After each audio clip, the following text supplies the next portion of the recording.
Europe 1. Voilà, si vous vous réveillez en nous écoutant ce matin, allez jeter un œil à votre fenêtre. Il y a eu pas mal de dégâts cette nuit. Oui, avec de la grêle, du vent, des orages et surtout beaucoup de pluie. Une nuit agitée sur de très nombreux départements. La vigilance orange, on vous le disait, est maintenue pour une vingtaine d'entre eux. Une vigilance d'ampleur exceptionnelle. Le récit de cette nuit agitée avec Guillaume Dominguez. Oui, la pluie est tombée des Pyrénées jusqu'à la frontière belge. À Rouen, d'importantes averses orageuses ont inondé les rues en quelques minutes, faisant un mort. Une femme qui a été retrouvée sous sa voiture, prise au piège par un torrent d'eau. À Versailles, 60 cm de pluie ont également surpris les riverains du quartier Saint-Louis.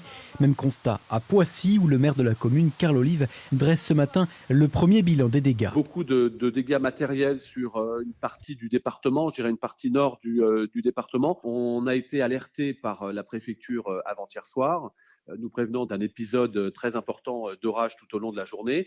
On a donc décidé de fermer les parcs et les jardins. Alors il y a eu beaucoup de trompes d'eau. On a écourté la fête de la jeunesse. Autre annulation également, celle des concerts de la soirée du festival de musique Wheel of Green dans le bois de Vincennes, près de Paris. 40 000 spectateurs ont dû quitter les lieux, là aussi surpris par la violence de l'orage. D'un coup, il y a la pluie qui est tombée alors qu'il faisait super chaud au départ et l'orage qui a commencé, mais au début tout allait bien, voilà, personne s'affolait, les gens cherchaient des kawaii, voulaient des parapluies, ils essayaient de troquer aux autres. Au total, plus de 700 interventions de pompiers ont eu lieu hier, selon Gérald Darmanin.